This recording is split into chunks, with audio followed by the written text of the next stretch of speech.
Ya, saya tulis di sini ya.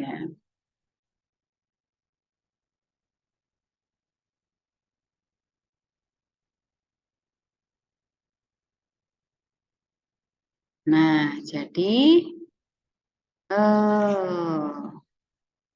apa ini? Saya kenalkan dulu visi misi Prodi Teknik Informatika ya. Visi misi Prodi Teknik Informatika, visinya adalah visi ya. Artinya tuh visi itu apa ya? Tujuan gitu ya. Tujuannya Prodi Teknik Informatika itu apa sih? Saya rasa kalian belum tahu. Belum tahu kan? Belum, Bu. Mas Alif? Belum ya. Makanya saya kasih tahu dulu. Harusnya ketika di awal kalian masuk program studi teknik informatika, kalian sudah paham apa itu visi misi Prodi Teknik Informatika. Nah, visinya apa? Visinya yang pertama adalah menghasilkan profesional ya. Jadi harapan kita atau tujuan prodi kita itu menghasilkan kalian bisa lulus. Jadi lulusan yang profesional, kemudian berdaya saing internasional ya di bidang pengembangan perangkat lunak, sains data, dan kecerdasan komputasional. Jadi kalau kalian perlu tahu, kalian kan punya di Prodi Teknik Informatika itu punya 4 bidang minat ya. 4 bidang minat teknologi perangkat lunak, kemudian bidang minat yang kaitannya sama kecerdasan komputasional, kemudian komputasi bahasa alami yang lebih mengarah ke sains data, sama satu lagi jaringan yang mungkin bisa dimasukkan ke dalam pengembangan perangkat.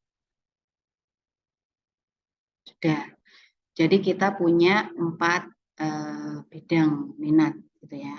Jadi visinya itu, visinya profesional, menghasilkan profesional, artinya kalian nanti lulusnya harus punya kompetensi supaya bisa terlihat atau punya pengalaman ya, sehingga lulusan pun juga profesional. Kemudian berdaya saing internasional, artinya ketika kalian nanti di dunia luar itu bekerja di level nasional dan internasional, kalian pun juga memiliki daya saing internasional. Nah, di bidang apa? Khususnya di bidang 4 bidang kita. Itu ya. Nah, kemudian ini bisa lanjut ya.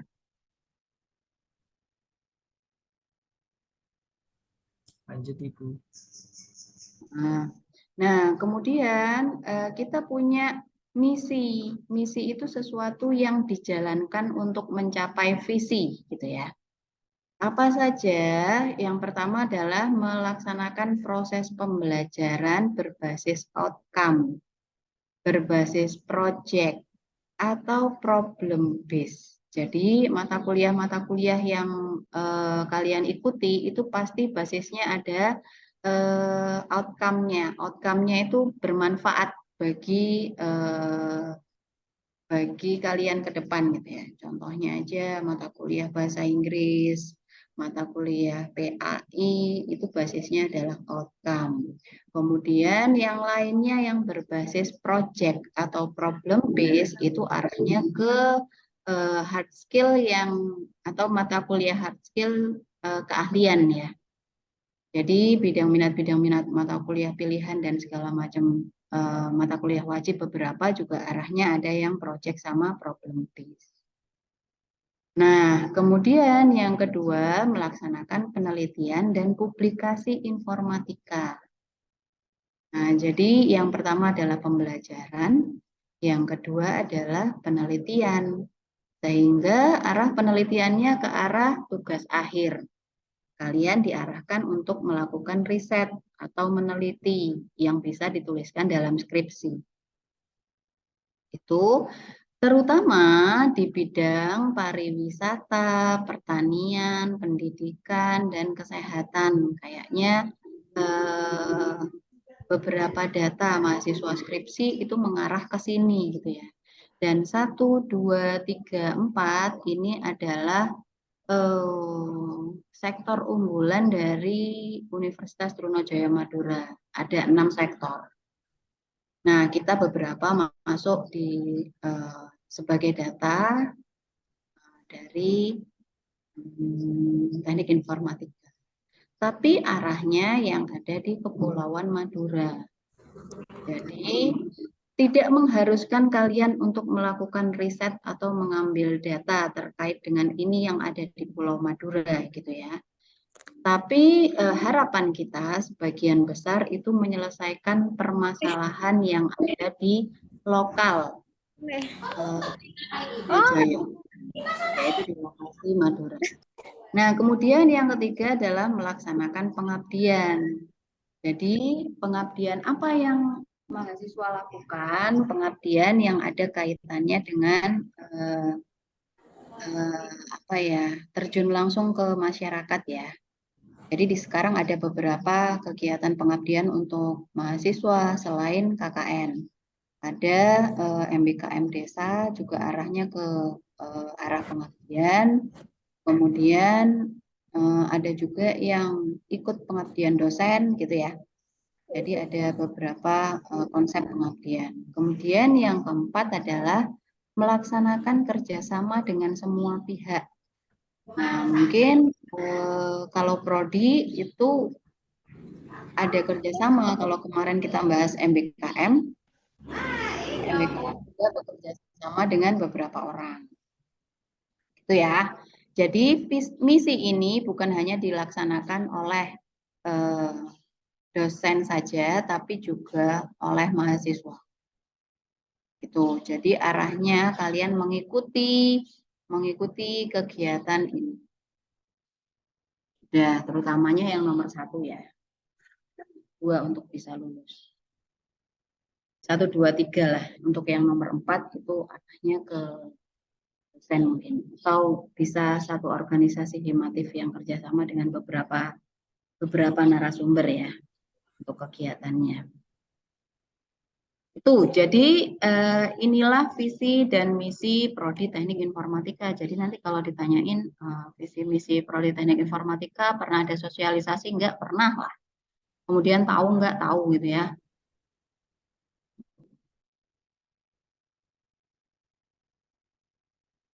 Itu intinya. Nah, kemudian, oke.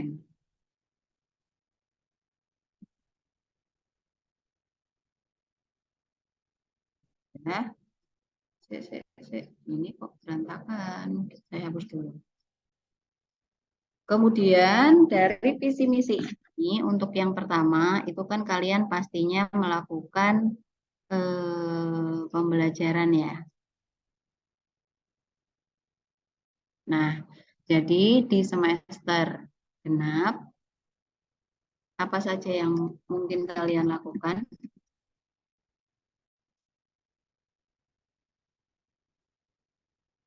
Untuk memasuki awal semester genap ngapain? Mas, Mbak?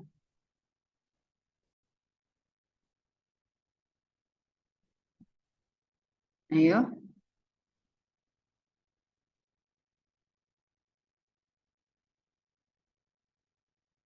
Hei, memasuki awal semester genap kalian ngapain? KRS-an Ibu. Iya, perwalian, baru KRS. Di perwalian kalian sudah punya dosen wali masing-masing ya. Nah, dosen walinya kalau yang teknik informatika, dosennya teknik informatika kemungkinan akan tetap. Cuman ada beberapa dosen yang home-base-nya sistem informasi ya. Nah, ini mungkin nanti kita akan rubah ke teknik informatika. Jadi nanti khusus untuk dosen wali yang home-base-nya sistem informasi, maka kalian perlu mengecek kembali siakatnya. Tapi kayaknya saat ini masih belum berubah karena masih bingung sama penilaian di dalam siakat ya. Jadi masih ngurusi masalah nilai. Mungkin awal-awal bulan Februari karena KRS-an kita di tanggal 11 ya, sampai 14 kalau nggak salah. Kemudian KPRS, ini untuk jadwalnya nanti saya share kalender akademiknya ya, karena kita belum dapat kalender akademik untuk 2024. 14. Nah, KPRS-nya tanggal 19. Jadi 19 itu hari apa ya? Februari?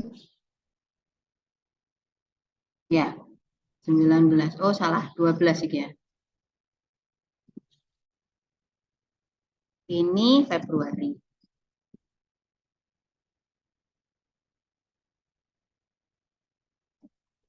Oke. Jadi silahkan melakukan perwalian secara offline karena ada beberapa mahasiswa yang kemarin eh, tidak melakukan perwalian secara offline gitu ya, sehingga di dalam absensinya nggak muncul namanya. Karena dosen akan melakukan validasi perwaliannya ketika kalian sudah melakukan perwalian offline. Gitu. Kemudian ada beberapa dosen teknik informatika yang juga mungkin akan dirubah ya. Jadi Pak David dan Bu Sofia. Nah, Pak David dan Bu Sofia kemungkinan di semester genap akan pindah home base ya, akan pindah home base ke, kalau Pak David pindah ke Mekatro, kalau Bu Sofia pindah ke industri. Nah, sehingga untuk dosen wali kedua dosen tersebut akan dialihkan ke dosen yang lainnya juga. Gitu. Kemudian KRS dilakukan secara online dengan validasi dari dosen wali, ya. Kemudian KPRS dilaksanakan dalam minggu pertama perkuliahan.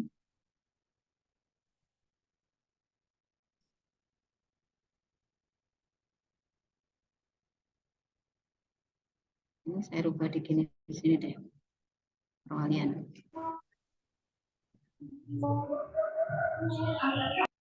Nah, ini di minggu pertama perkuliahan.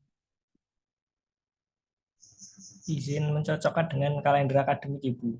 Soalnya kalender akademiknya sudah pernah dibagikan dan itu sudah ada semester ganjil dan genap.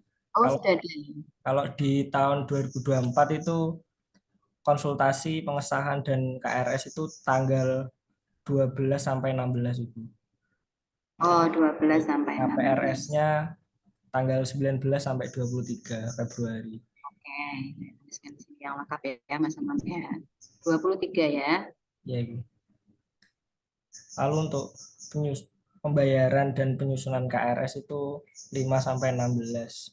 Itu di dalam rentangnya KRS itu 12 sampai 16. Nah, itu pembayaran SPP maksudnya ya. Ya, Bu. Nah, KPRS dilaksanakan di minggu pertama perkuliahan ya. Tapi harapannya di minggu pertama perkuliahan ini setelah KPRS tidak ada perubahan lagi. Nah, sekarang konsepnya kan ada mahasiswa reguler, ada mahasiswa itu ada yang reguler, ada yang MBKM ya. Nah, khusus untuk yang mahasiswa reguler, maka dia wajib untuk mengisi siakat. Tapi kalau yang mahasiswa MBKM, maka dia harus mengisi SI MBKM. Tapi apakah juga dengan persetujuan dosen wali? Iya, karena dosen wali juga harus memvalidasi siakatnya. Jadi ada info yang diberikan ke siakat bahwa dia mengikuti MBKM. Jadi mahasiswa untuk yang reguler dan mahasiswa yang MBKM itu masa perwalian dan masa KPRS-nya sama. Nah, harusnya di SIMBKM itu bisa melakukan MBKM sampai dengan awal pertemuan keempat, minggu keempat. Cuman untuk informatika saya nggak mau mengambil resiko. Jadi ketika awal kalian harus sudah memahami atau memastikan apakah kalian mengikuti reguler atau mengikuti MBKM. Gitu ya. Jadi apakah mahasiswa MBKM juga harus perwalian secara offline ke dosen? Iya. Dua-duanya harus melakukan perwalian offline. Gitu.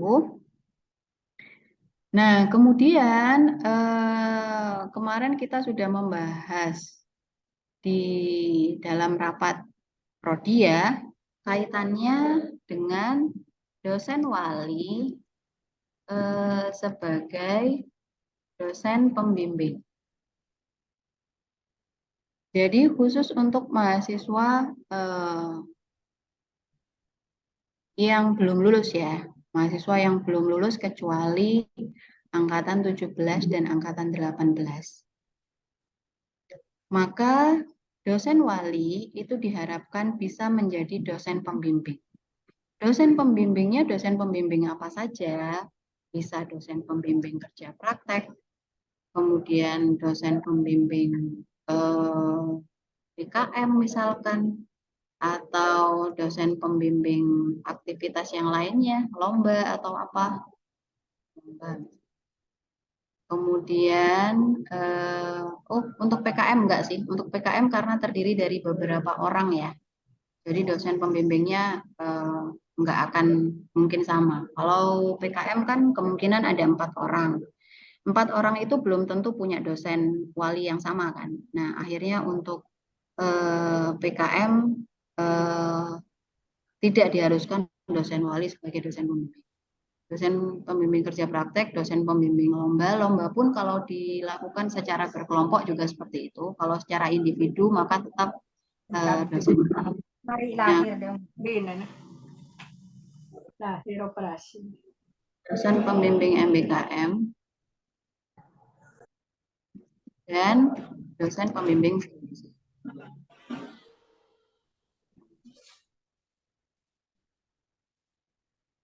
ini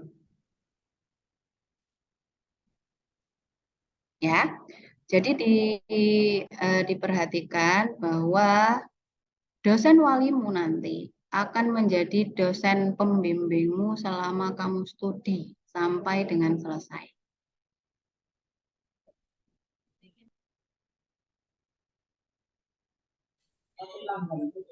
2018-2017.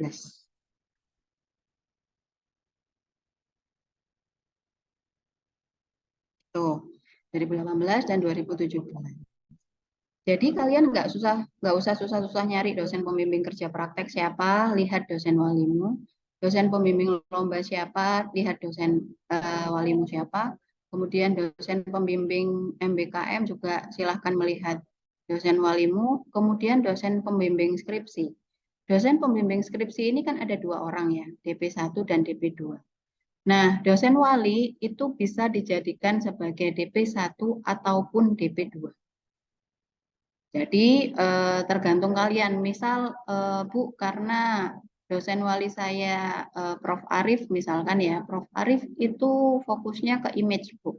Sedangkan saya topik risetnya ingin ke teks misalkan. Jadi saya ingin menjadikan Bu Vika sebagai dosen pembimbing 1, Prof. Arif sebagai dosen pembimbing 2, oke, nggak masalah. Intinya dosen wali itu ada dalam susunan tim pembimbing kalian. Itu ya. Itu untuk kewalian. Master genap 2023-2024. Arahnya perwalian. Kemudian perkuliahan ya. Nah, perkuliahan. Habis perwalian perkuliahan ya, betul ya? Perkuliahan tetap dilaksanakan seperti biasa,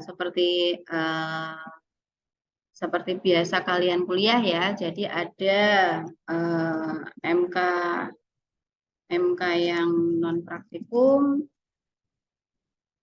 kemudian ada MK yang berpraktikum.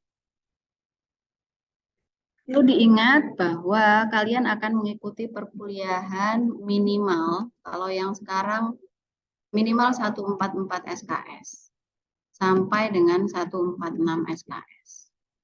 Kalau yang pakai kurikulum terbaru mulai tahun 2022 ya, harusnya lulusnya 146 SKS. Kalau yang ini di bawah 2022. Jadi 2021 ke bawah. Mana nulisnya? Nah, bisa 144 sampai 145. Kalau 146 ini 2022. Karena apa? Karena berbeda SKS untuk bahasa Indonesia dan bahasa Inggrisnya ya.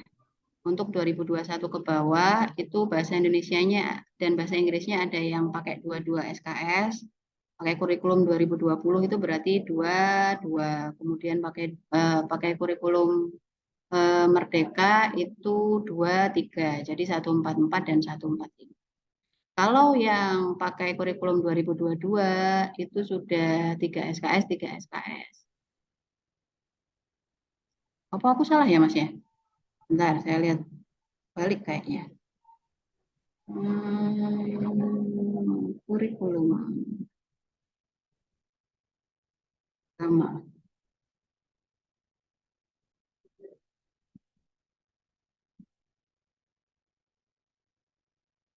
Oh, salah, terbalik saya. Kalau yang ini 2022 ke atas,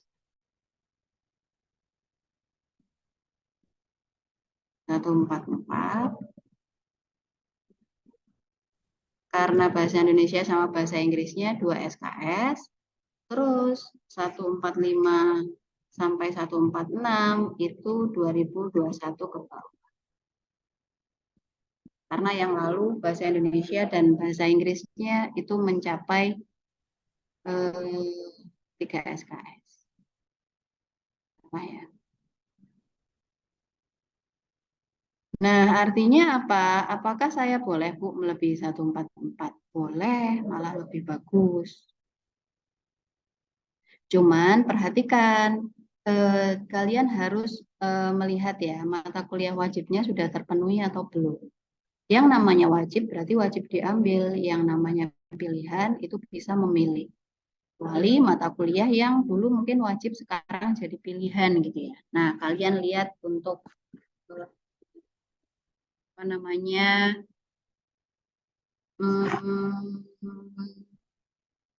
ada aturan untuk ekivalensi ya mata kuliah ekivalensi. Jadi mata kuliah A yang dulunya wajib atau mata kuliah A yang dulunya pilihan gitu ya, sekarang malah jadi wajib, itu seperti apa? Silakan dicek untuk ekivalensi mata kuliahnya. Nah, ini harusnya kalian perhatikan ketika kalian perwalian, sehingga kalian bisa tahu mata kuliahnya kurang berapa SKS untuk bisa lulus.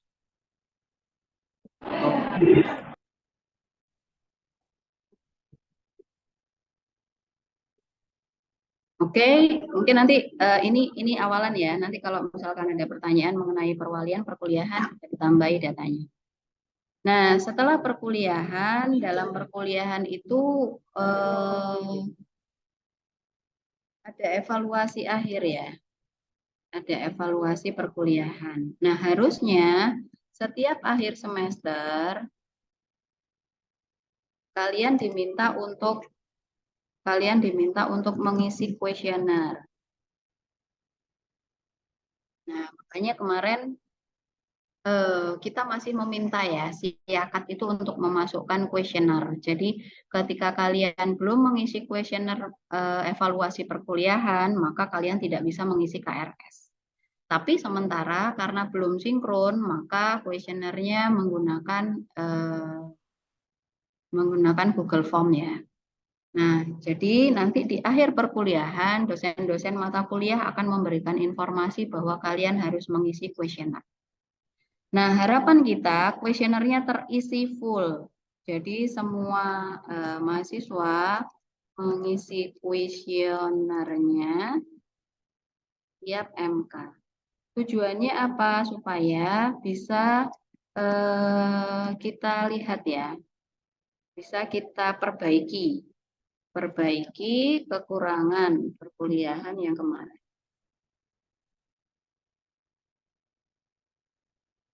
untuk ke depan. Gitu. Jadi contoh kuesioner itu bukannya kita nggak baca, nggak, kita baca ya. Cuman kalian kan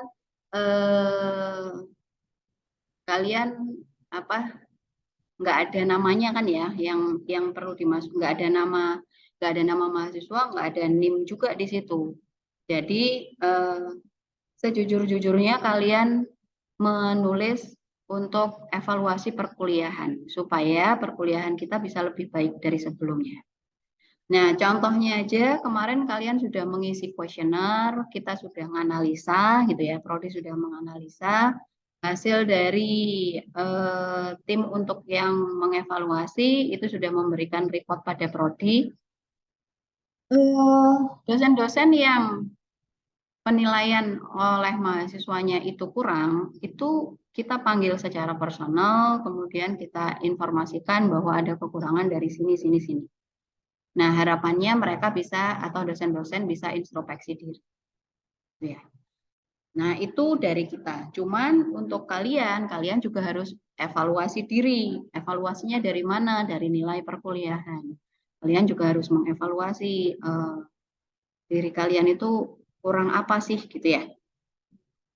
Itu untuk evaluasi. Jadi kita harapkan mahasiswa tetap harus mengisi kuesioner. Kuesioner kepuasan mahasiswa ya kayaknya ya. Kepuasan layanan.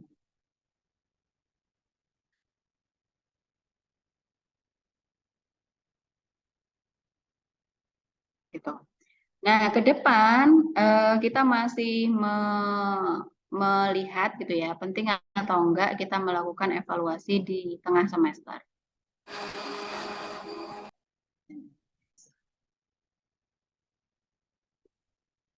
Ini untuk evaluasi. Kemudian perkuliahan. Dalam perkuliahan ada kerja praktek ya. Kerja praktek. Kerja praktek kemarin sudah disosialisasikan, dilaksanakan pada waktu liburan.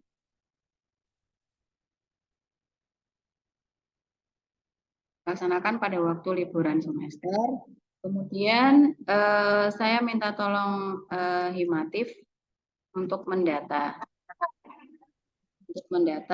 terkait dengan siswa yang akan praktek dan yang telah menyelesaikan.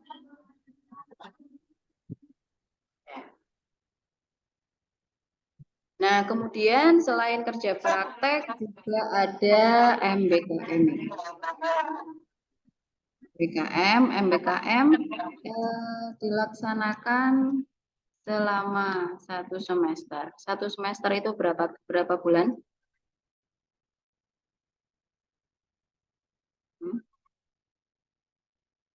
Kurang lebih 4 bulan ya, karena 16 pertemuan. Nah, kemudian MBKM dilaksanakan dengan adanya dosen lapangan dari tempat mitra. Nah, nanti di akhir dosen lapangan akan memberikan nilai terkait kegiatan MBKM. Kemudian dosen pembimbing akan mengkonversi ke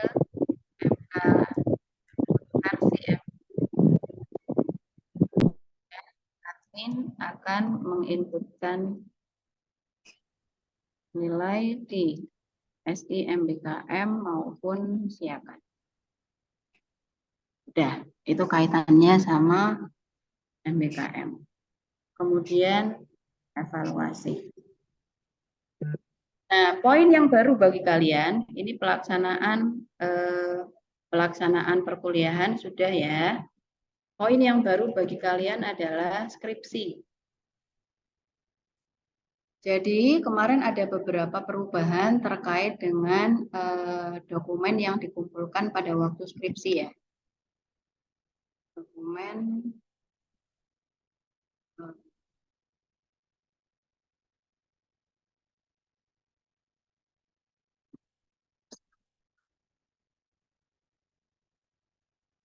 jadi kalian bisa dinyatakan lulus.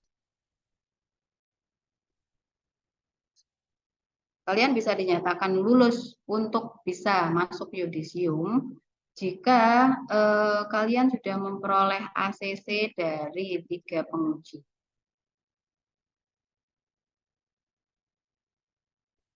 Di dalam lembar revisi. Nah, kemudian kalian juga memasukkan apa namanya berkas diletakkan di repositori.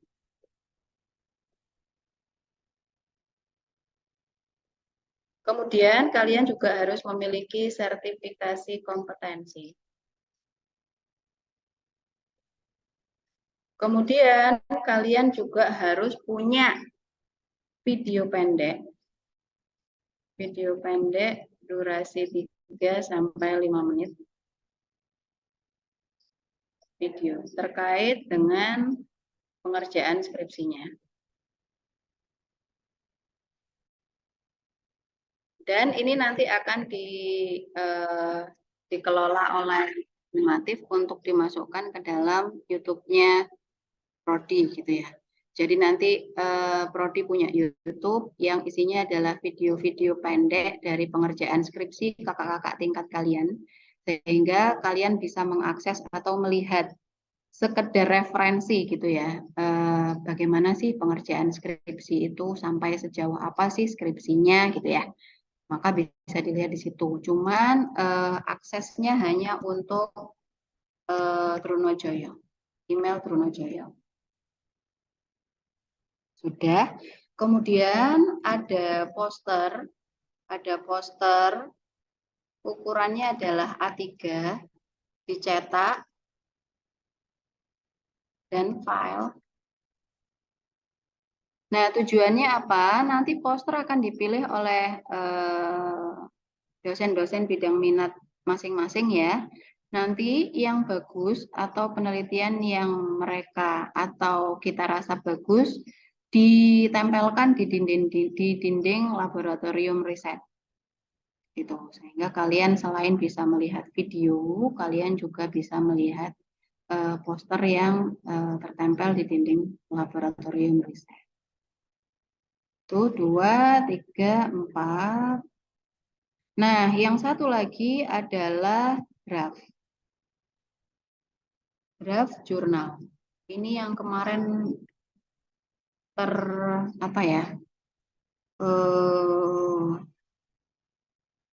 tidak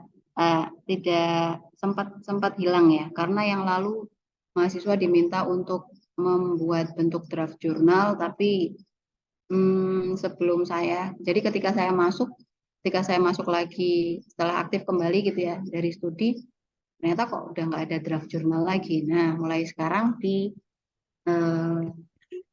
kembali untuk draft jurnal itu mengikuti JSTIF. Jadi kita punya yang namanya Jurnal Sarjana Teknik Informatika.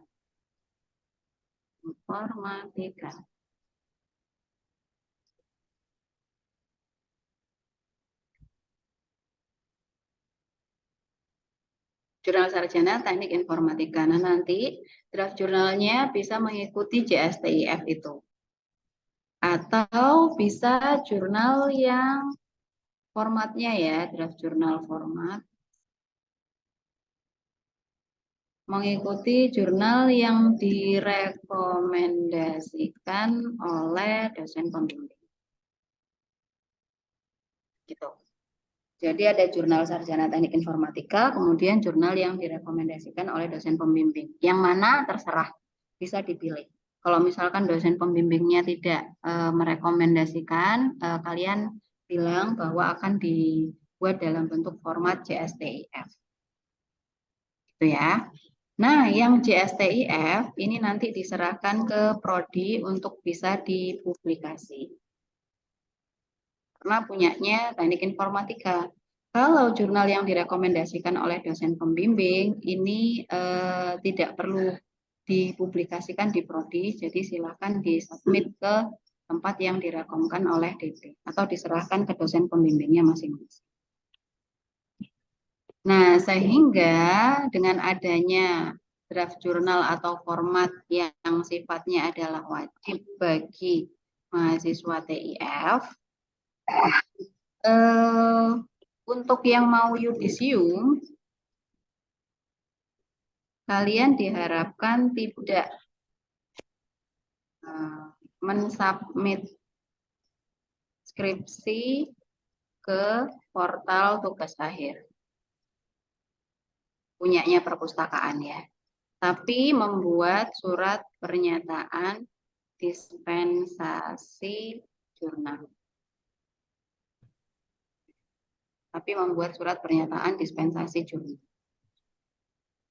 Nah, ini untuk skripsi ya.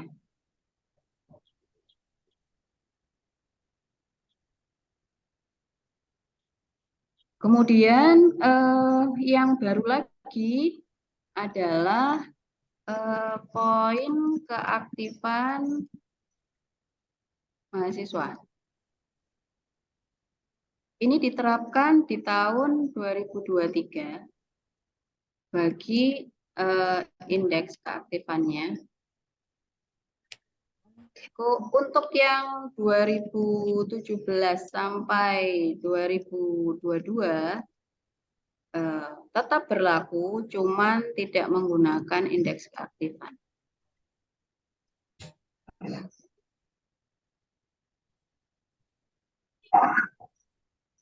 Apa itu poin keaktifan? Poin keaktifan adalah konsepnya sama dengan transkrip keaktifan gitu ya. Jadi nanti ketika lulus, kalian memperoleh ijazah, kemudian transkrip akademik, sama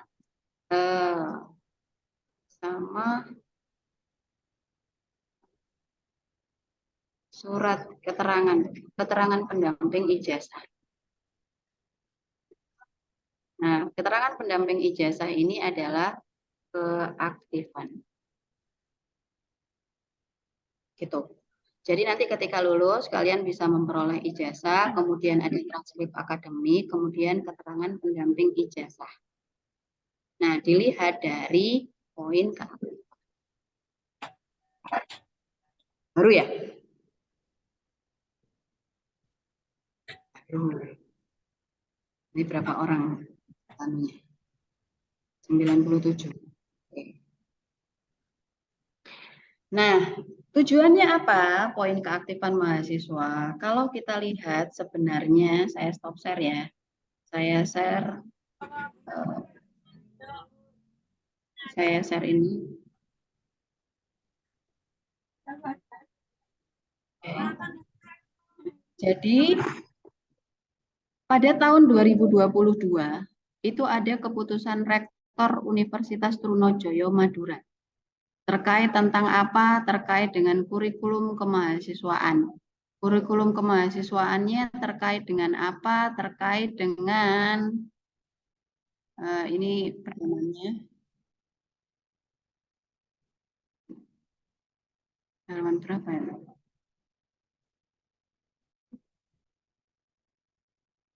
Dua 27.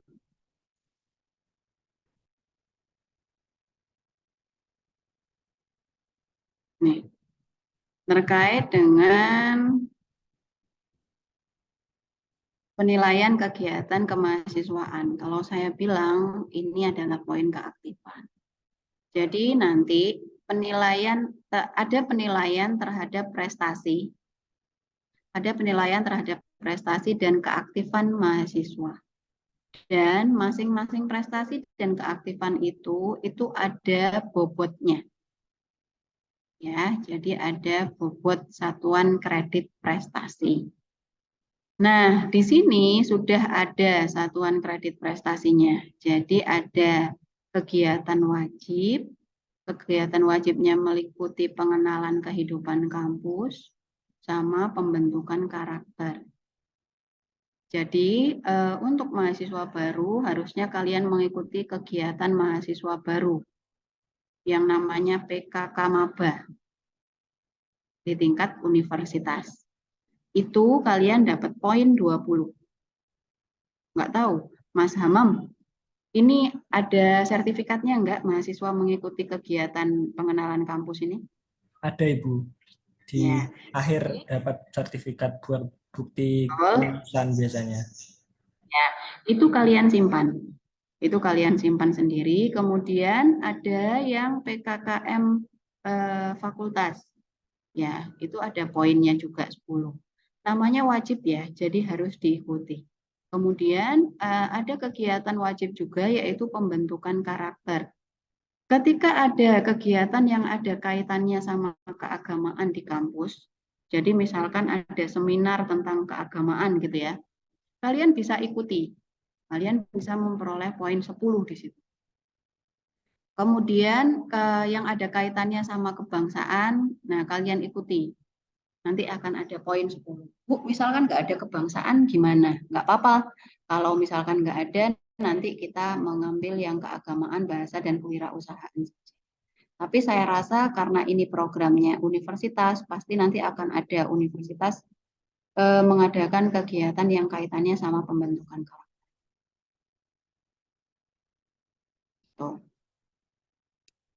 Nah, kemudian ada lagi kegiatan pilihan.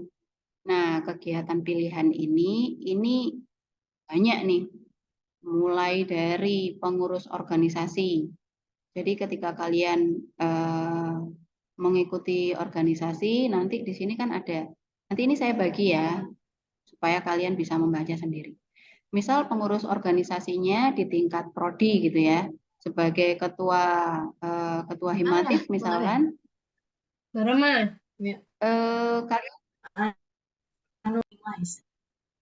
kalian bisa memperoleh poin 25. Atau misalkan ketua BMFT misalkan dia dapat 30, di tingkat universitas dia dapat 30. Nah, ada juga yang di tingkat universitas atau kabupaten atau kota. Jadi kalau misalkan kalian punya kemarin ada mahasiswa yang sebagai kepala dusun misalkan ya, pengurus organisasi, maka itu juga akan memperoleh poin. Jadi poinnya bukan hanya dari tingkat universitas, fakultas, dan prodi saja, tapi juga sampai ke arah internasional. Ya. Nah, kemudian misalkan ada lagi, misalkan kalian mengikuti training organisasi, entah itu di mana namanya, di prodi misalkan Himatif mengadakan kegiatan pelatihan gitu ya, kegiatan pelatihan atau workshop, maka kalian hanya sebagai peserta saja di tingkat prodi tadi yang pertama ya, prodi akan memperoleh poin 5. Kalau yang universitas akan memperoleh poin 10. Internasional malah lebih besar lagi. Tuh. Kemudian ada yang kaitannya sama penalaran dan kreativitas. Kalau tadi yang kaitannya sama organisasi dan kepemimpinan. Kalau penalaran dan kreativitas, maka kalian harus mengikuti beberapa lomba. Mungkin ada kaitannya sama lomba Olimpiade Matematika IPA misalkan dapat juara 1 gitu ya.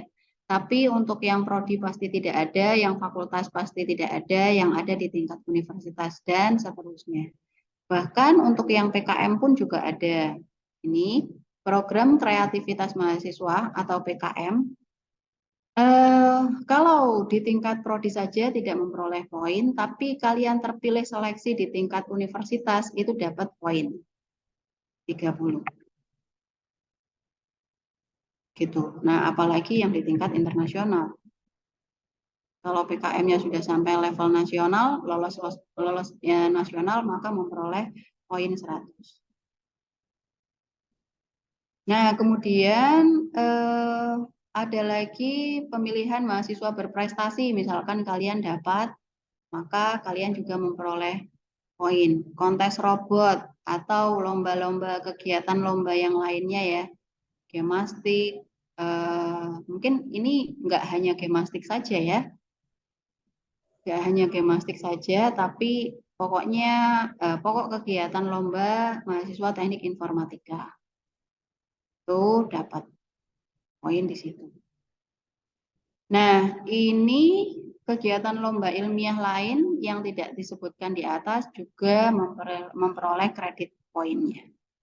Kemudian kegiatan mengikuti seminar atau mengikuti forum ilmiah atau mengikuti kuliah tamu gitu ya.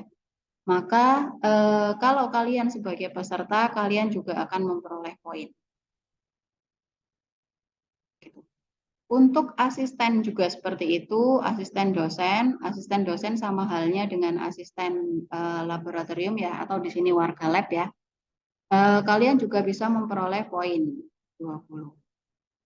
Atau misalkan kalian ikut dosen riset gitu ya, ternyata menghasilkan temuan atau menghasilkan penelitian yang bisa dipatenkan atau di-HKI-kan, maka kalian juga akan memperoleh poin.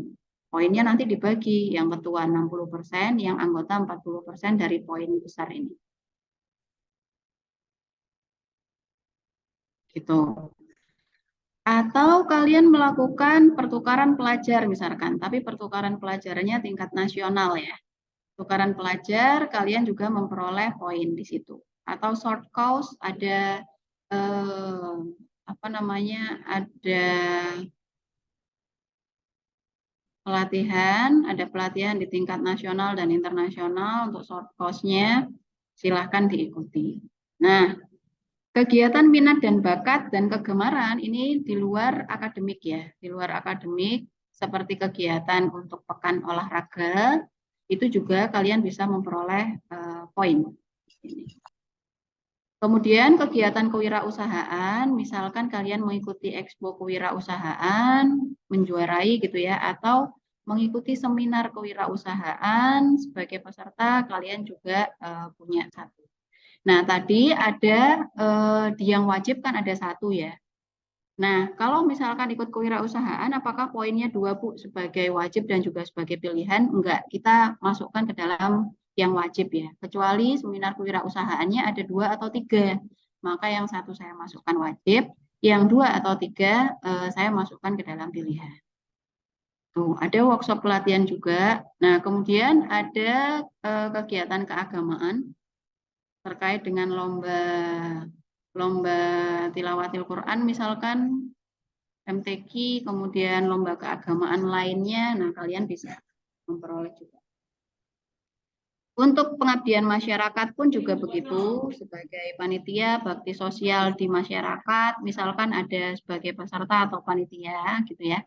Nah, asalkan ada bukti dari kegiatan-kegiatan itu ya. Jadi misalkan kalian mengikuti bakti sosial, Bu, saya ikutnya di desa saya, Bu. Di sana nggak ada sertifikatnya. Misalkan kalian cukup meminta surat keterangan dari kepala desa atau dari ketua RT gitu ya, bahwa mengikuti bakti sosial, kalian sudah memperoleh poin itu.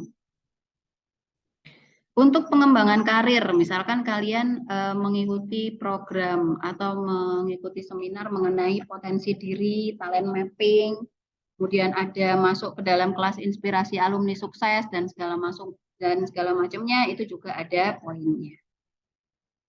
Nah, di sini dikatakan bahwa sertifikat keikutsertaan kegiatan wajib universitas merupakan salah satu kegiatan wajib.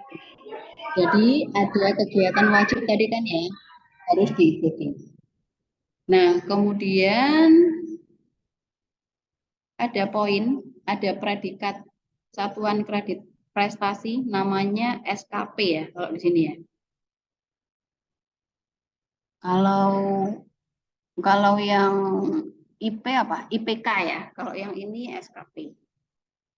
Nah, ada predikat yang nanti dicantumkan dalam keterangan pendamping ijazah itu bahwa ketika poin keaktifannya itu lebih dari 500, maka ada predikatnya bahwa prestasi dan keaktifan mahasiswa tersebut sangat memuaskan sampai dengan cukup.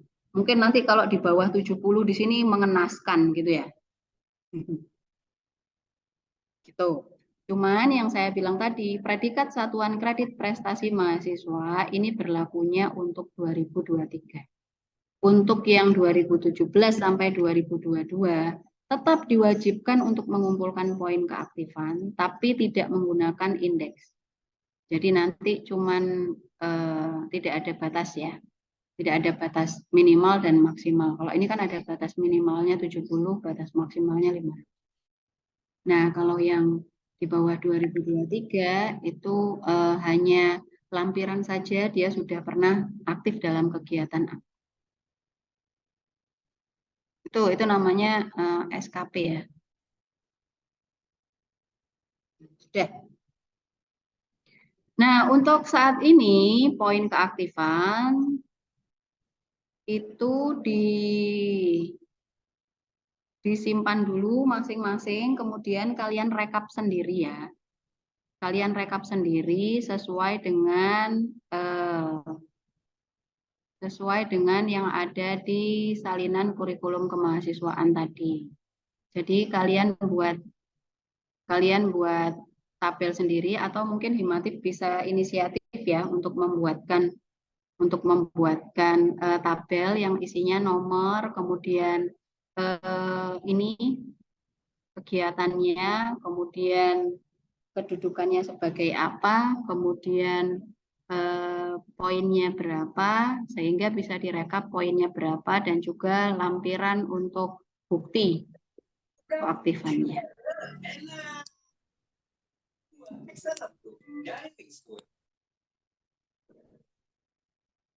Gitu. Itu untuk poin keaktifan. Bentar, balik lagi ya. Poin keaktifan mahasiswa. Oke, ini 91. Kurang satu lagi. Yang terbaru lagi dari Prodi Teknik Informatika adalah adanya kelas unggulan. Apa itu kelas unggulan? Kelas unggulan adalah kelas yang dibuat khusus untuk mahasiswa-mahasiswa yang kita rasa unggul atau memiliki prestasi akademik di atas teman-teman yang lainnya. Ya, mahasiswa aktif dan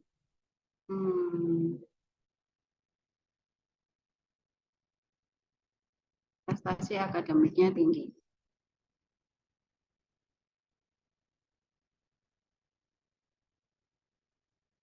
Nah, ini hanya dibuat satu kelas.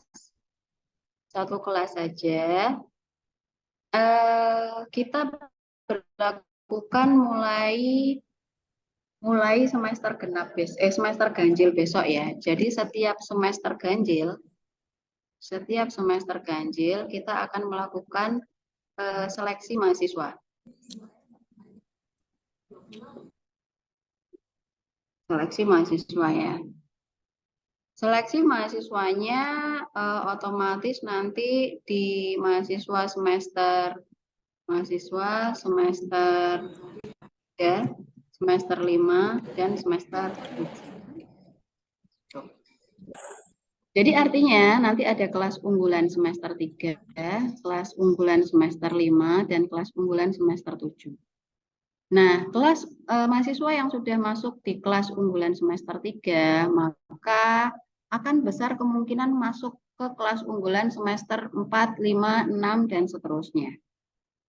Tapi ketika ada sesuatu hal, mahasiswa bisa mengundurkan diri dari kelas unggulan, atau kita bisa istilahnya memecat gitu ya, atau mengeluarkan mahasiswa tersebut dari kelas unggulan jika kriteria tidak memenuhi lagi.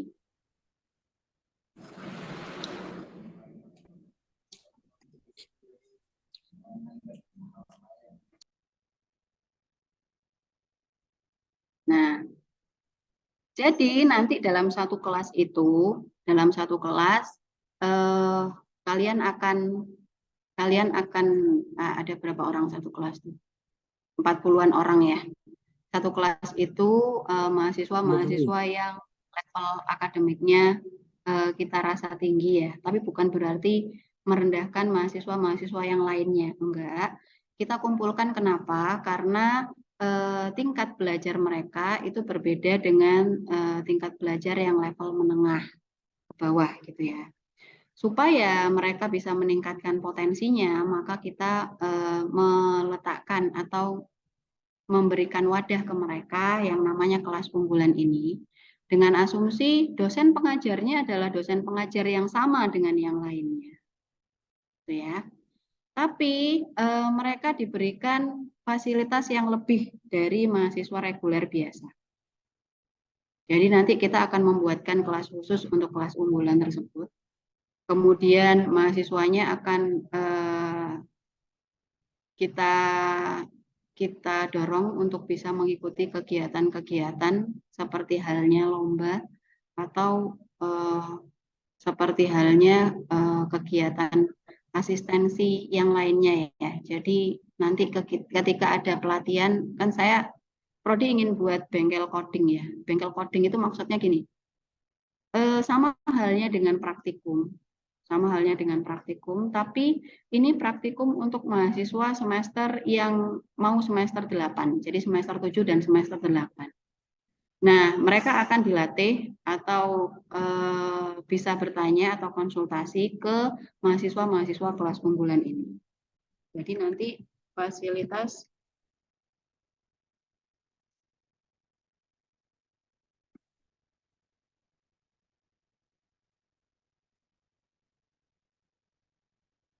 Nah, kelasnya nanti akan ada di lab riset ya. Kelasnya nanti akan ada di lab riset.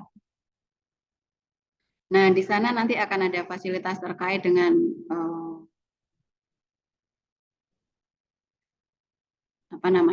konsumsi dan segala macamnya ya. Jadi kalian belajar di sana, kelas unggulan belajar di sana, kemudian fasilitas terjamin di sana untuk konsumsi, kemudian kegiatan-kegiatan nanti kita akan dorong, bahkan mungkin mungkin mata kuliah yang akan mereka ikuti itu mata kuliah yang akhirnya mengarahkan ke mereka untuk bisa ikut kompetisi gitu. Jadi akan ada fasilitas ekstra buat mereka. Nah, oh iya, satu lagi skripsi tadi ya. Oh ya wes, skripsi. Kemudian fasilitas ekstra yang lainnya kita arahkan ke skripsi ya. Jadi misal mahasiswa ini didorong untuk bisa mengikuti kegiatan lomba atau yang lainnya. Nah, hasil lombanya bisa dijadikan skripsi, tapi mereka tidak perlu menulis laporan skripsi. Jadi langsung saja dalam bentuk draft jurnal.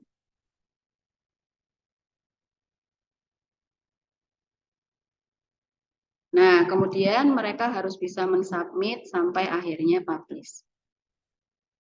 Nah, dalam proses ini mereka akan memperoleh bimbingan dari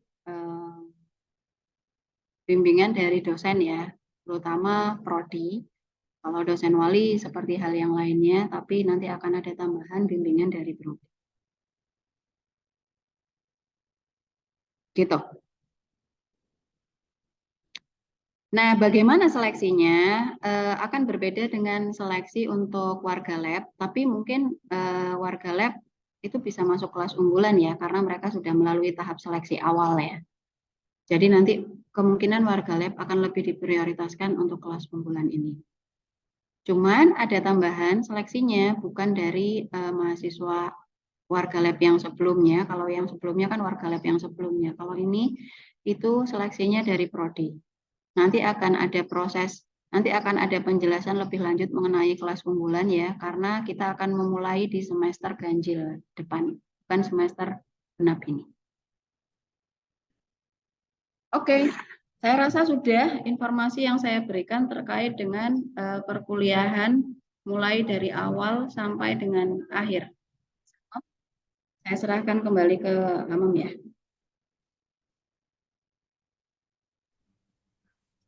Ibu, terima kasih untuk penyampaiannya. Untuk sesi selanjutnya, yakni sesi ketiga, dipersilakan bagi teman-teman yang ingin bertanya, silakan raise hand terlebih dahulu atau bisa menuliskan di kolom komentar. Nanti bisa kita bantu membacakan pertanyaannya. Terima kasih. Silakan teman-teman yang mau bertanya, silakan.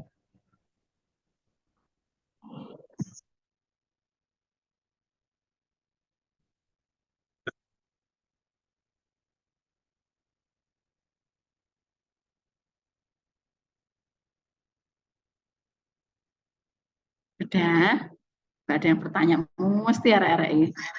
Kalau enggak mungkin saya kasih poin yang bertanya gitu ya Mas Amam ya. Akan memperoleh poin keaktifan. Ayo Mas Mbak yang punya masalah terkait dengan perkuliahan, ngobrol sekarang. Jangan pas mepet-mepet. Silakan untuk 21190 Januar Pratama. Silakan diajukan pertanyaannya. Sepertinya sudah raise hand. Mohon maaf Ibu untuk lebih menanyakan lagi untuk lebih jelas untuk tadi yang nilai SKP Mas itu Januar bisa open cam nggak? ya Bu bisa Bu. Untuk nilai SKP-nya itu dimulai dari angkatan 23 apa tahun pembelajaran 2023-nya? Angkatan 2023. Ya, Cuman berarti ya, poin untuk SKP-nya ya, untuk yang satuan kredit prestasinya ya. Tapi untuk angkatan 2023 ke bawah harus tetap mengumpulkan poin keaktifan yang sudah mereka ikuti. Karena nggak mungkin nanti di ijazah, di lampiran ijazah itu kosong-song.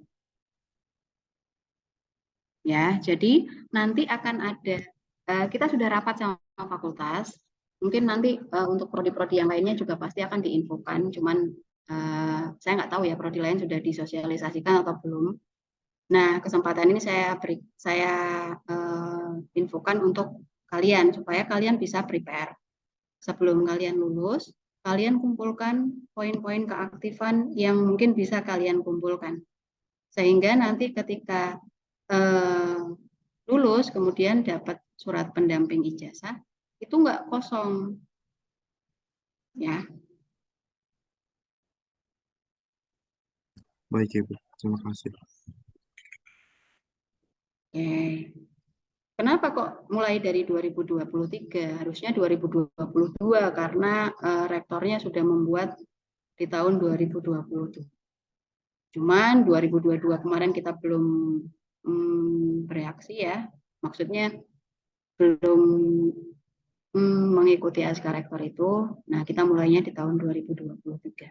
Kalau ini kita mulai di angkatan bawah, maksudnya angkatan 18-19, dan mereka harus mengumpulkan KUM 500 di kala masa studi akhir mereka, itu akan sangat keberatan. Nah, sehingga ini berlaku untuk 2023 SKP-nya. Ya. Tapi lampiran pendukungnya itu berlaku untuk kesemuanya yang lulus mulai dengan tahun di semester genap besok. Berlakunya mulai genap. Sudah. Oke, Mas Yanuar. Ada lagi?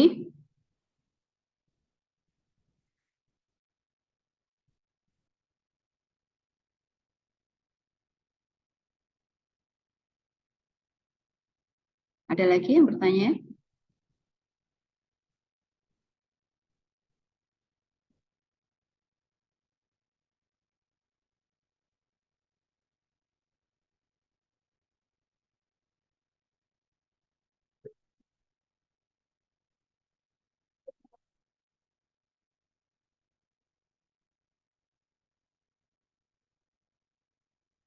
Sudah.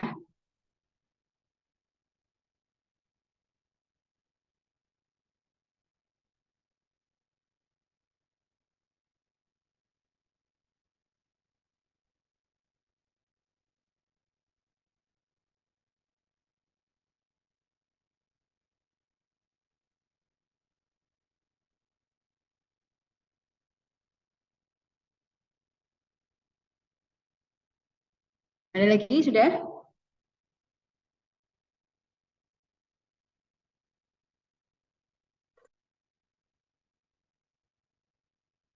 Oh, namanya aja open talk loh ya. Open talk.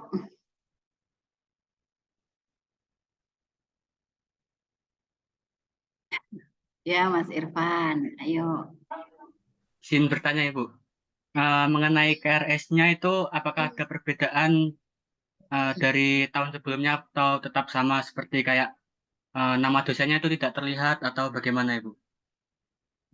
Open cam dulu. Nggak tak jawab, nggak open cam. Saya Ibu, ini udah open cam. Videonya nggak Open cam nampil. tapi rusak. Iya Ibu. Pertanyaannya apa, Mas Irfan? Tolong diulangi lagi Eh, pertanyaan. untuk sistem KRS semester sekarang ini apakah ada perbedaan dengan semester sebelumnya Ibu? Kayak nama dosennya itu nggak tidak tampil gitu.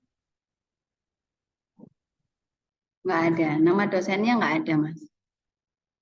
Sama dengan semester sebelumnya. Jadi kita memberikan informasi terkait dengan kelas dan juga jadwal ya. Gitu, Mas Irfan. Ya baik Ibu, Jadi terima kasih. kalian harus sudah siap bertemu dengan dosen manapun dan siapapun.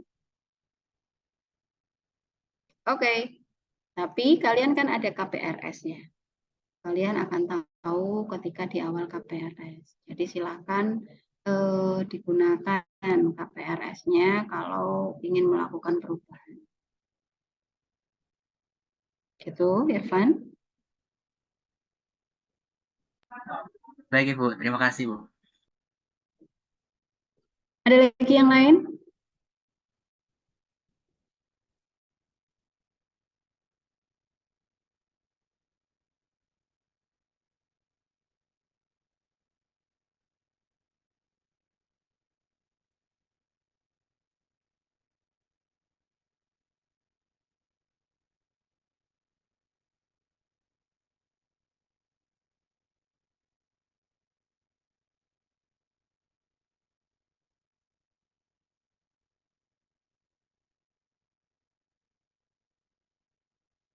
Ayo, apalagi? Wes, mari.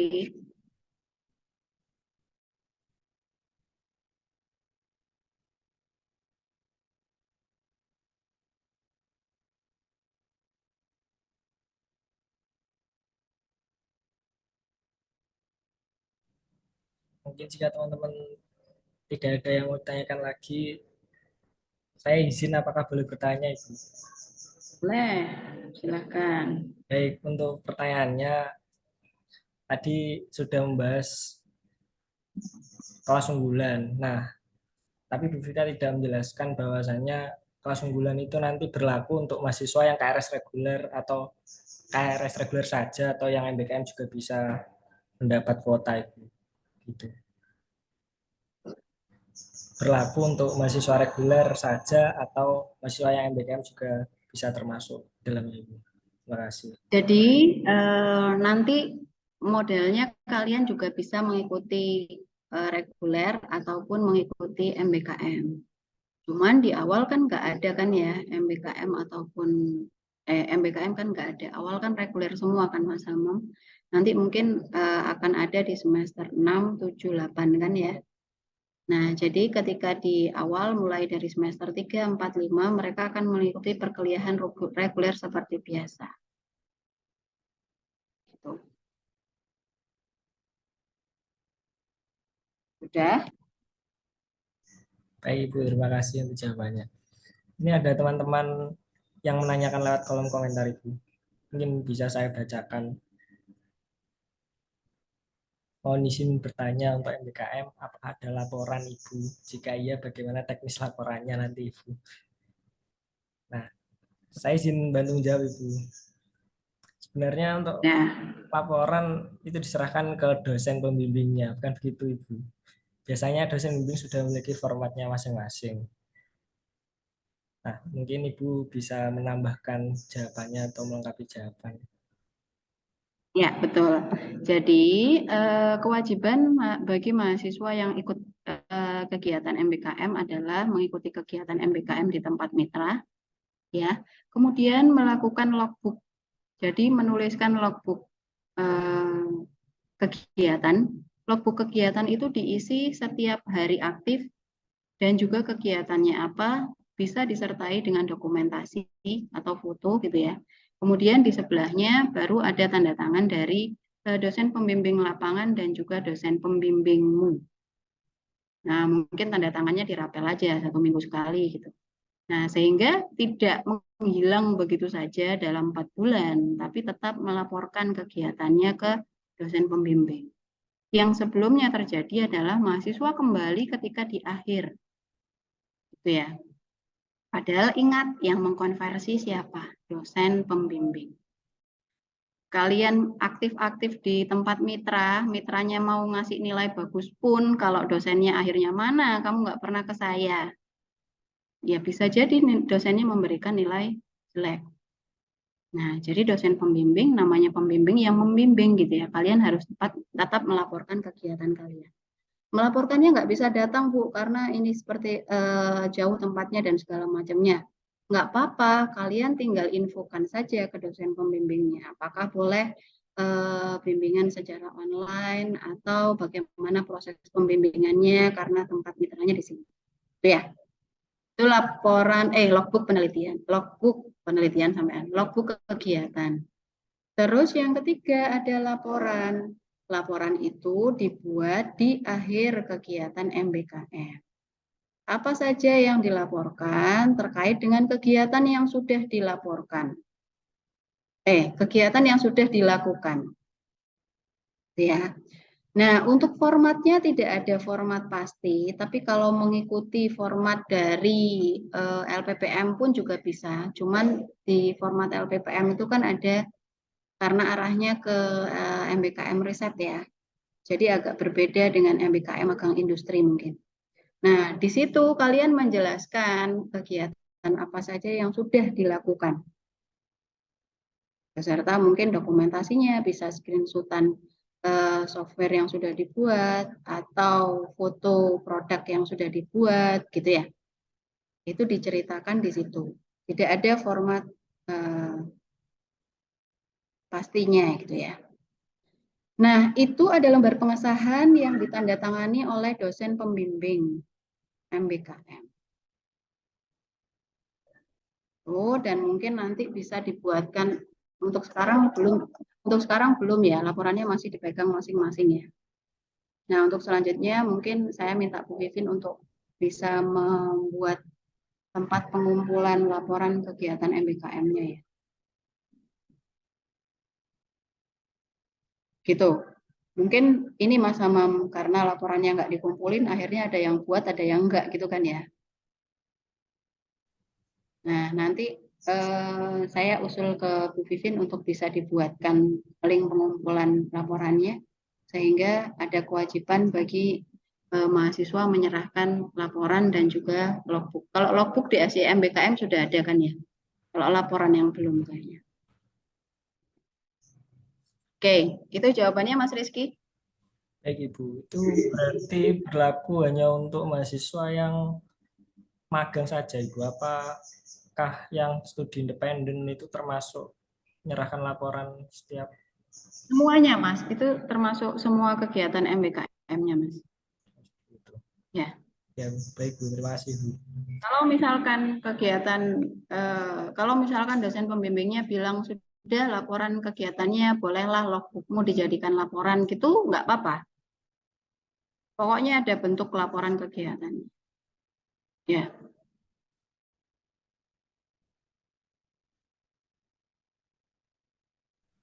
Apa mungkin mau disepakati memakai logbook semua gitu mungkin Bu, supaya teman-teman nggak jangan. merasa terbebani laporan di awal gitu. Logbook itu kan nggak detail Mas. Kalau logbook itu kan kegiatan harian. Misal nih kita diminta untuk membuat sistem ya.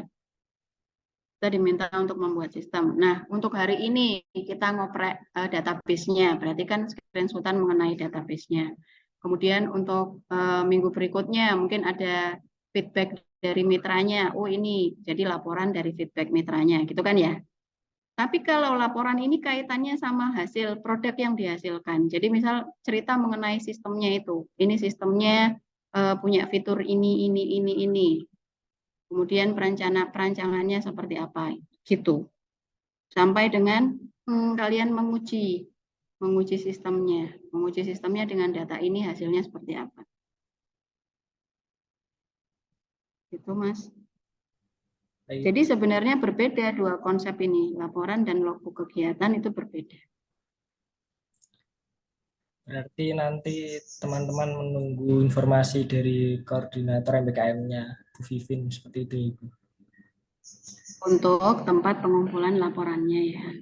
Ya, untuk Tapi bukan, nggak tahu nanti bisa dibuat yang berlaku di semester ganjil kemarin atau mulai semester genap. Karena yang ganjil kan sudah masuk nilainya ya. Itu ada beberapa tuh yang dilaporkan Bu Vivin belum ada nilainya. Teman-teman yang ikut MBKM harus segera konfirmasi ke dosen pembimbingnya. Ya. Ya, terus ada lagi? masih. Lalu ini ada pertanyaan lagi Ibu. Mohon izin bertanya, bagi yang mengikuti MBKM apakah belum bisa dikonversi KKN-nya? Ini teman-teman memerlukan konfirmasi Bu.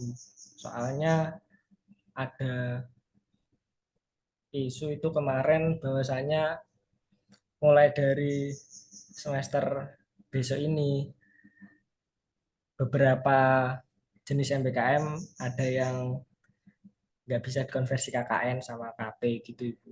Ini teman-teman masih belum tahu kebijakan yang baru di semester besok ini seperti apa kejelasannya. Kayaknya nggak ada perubahan saya. Sebentar ya, saya ngecek dulu ya. Karena dulu juga saya pernah tanyakan.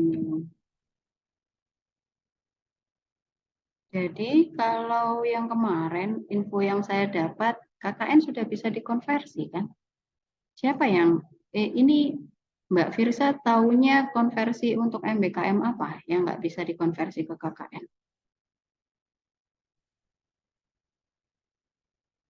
Mbak Fiza. Jadi semua yang saya ini ya, yang saya tahu, yang kemarin sudah diterapkan di semester kemarin pun untuk semua skema MBKM, semua skema MBKM itu bisa dikonversi ke KKN dan KP. Hanya skripsi itu yang nggak bisa dikonversi untuk MBKM asistensi mengajar kayaknya. Itu tahu dari mana Mbak Fiza? Studi independen dan MBKM lainnya tidak bisa dikonversi KKN.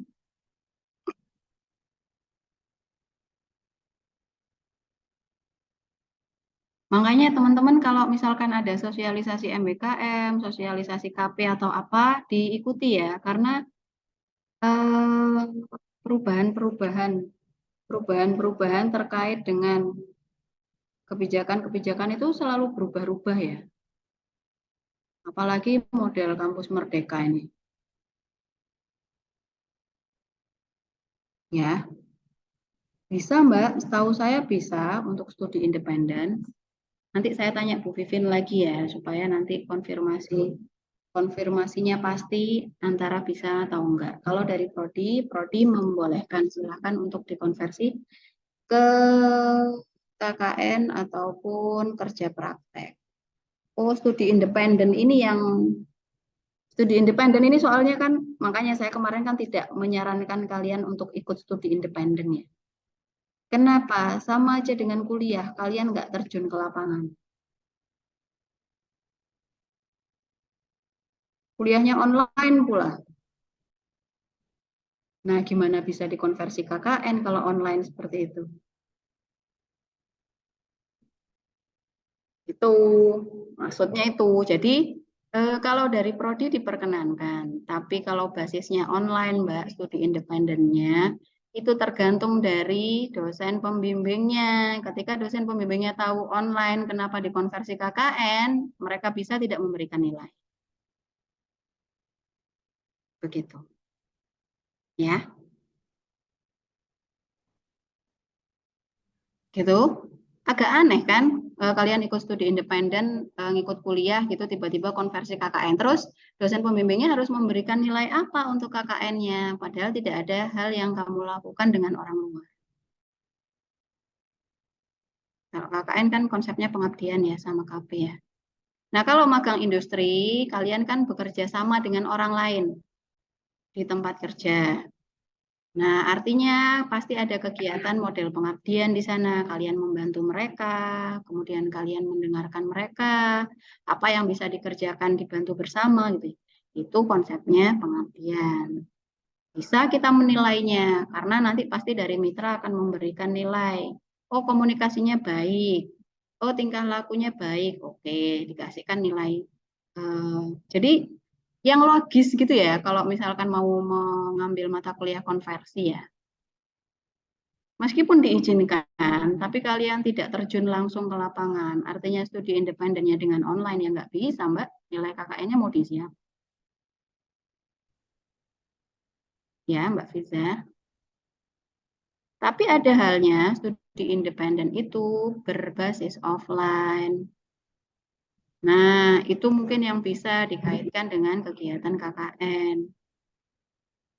Karena akan ada hal-hal yang modelnya teamwork atau apa yang kalian berinteraksi secara langsung.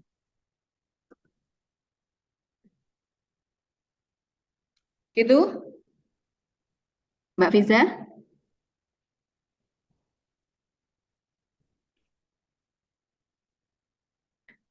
Untuk KKN sama KP, ya, untuk KKN sama KP itu modelnya kalau di kurikulum kan pilihan ya, tapi sebenarnya dia wajib ya. Jadi maksudnya gini, pilihan rasa wajib gitu ya. Jadi harus di ijazah itu harus ada KKN dan kerja praktek. Tapi boleh KKN-nya mengambil dari KKN konversi MBKM. KP-nya juga boleh ngambil dari konversi MBKM. Gitu. Tidak wajib untuk mengambil yang reguler. Tapi harus ada. Itu? Oke. Ada lagi?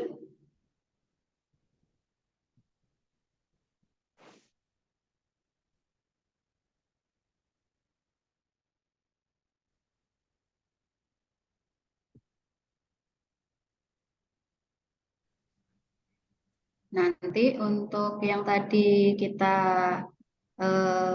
presentasikan, pentol awal perkuliahan ya,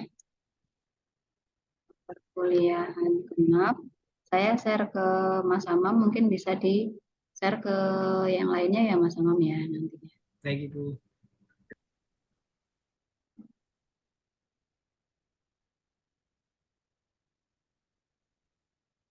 Oh iya, tanggalnya tanggal berapa? Tanggalnya tak tulis biar nggak bingung. tanggal 16 jam.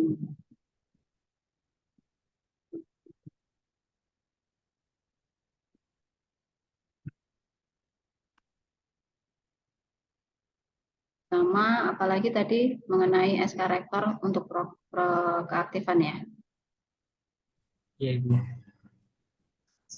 Ada lagi Mas yang lain?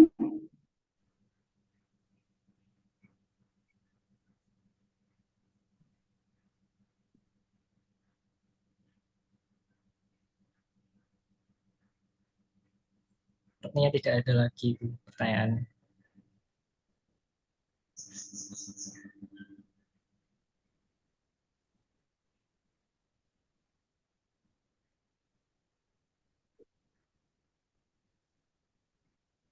Ya,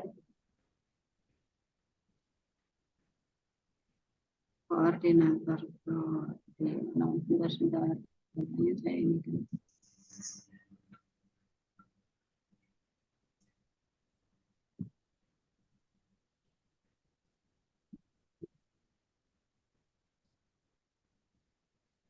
Baik, mungkin bisa dicukupkan, Bu. Sebentar Mas Amam, saya takut lupa, saya nyerah. Masih. Ini dulu.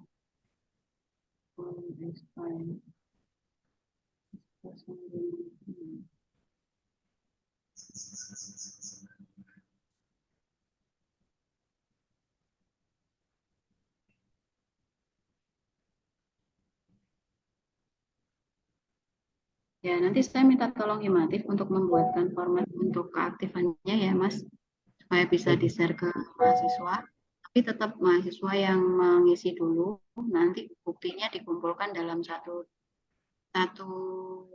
dokumen ditaruh di masing-masing mahasiswa sendiri-sendiri ya. Jadikan sebagai lampiran. Baik, Ibu. Sudah. Oke, terima kasih Mas Mbak sekalian ya. Semoga Mungkin sukses. saya akhiri. Semoga sukses untuk kedepannya. Ingat ya, yang penting adalah keterbukaan. Kita nggak punya biro konsultasi di sini atau biro apa. Kalian punya dosen wali, kalian punya prodi, korprodi gitu ya. Kalau ada permasalahan apa-apa, silahkan konsultasikan. Tapi jangan juga hal-hal sepele dikonsultasikan ya. Jadi modelnya kalian sudah dewasa, jangan bersikap seperti anak-anak lagi. Ketika ada hal yang mungkin bisa kalian selesaikan secara mandiri, silahkan diselesaikan. Atau ketika itu ada hubungannya dengan eh, dosenmu terkait dengan kuliah dan segala macamnya, kayaknya misal nilainya E gitu ya, nggak mungkin lah lapor Bu Vika dulu, Bu Vika saya kok nilainya E gitu ya. Selesaikan sendiri dengan dosen yang bersama. Terus etika ya, tolong diperhatikan ketika kalian berkomunikasi dengan dosen, jangan sampai ketika hari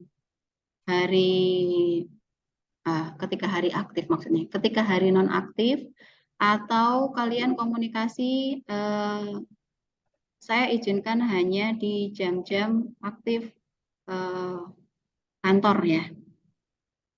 Jadi jangan sampai malam-malam tengah malam gitu, kecuali ada hal-hal yang memang Bu Vika atau dosen yang lain bilang nggak apa-apa Mas, Mbak, kamu silahkan komunikasi malam hari nggak apa-apa.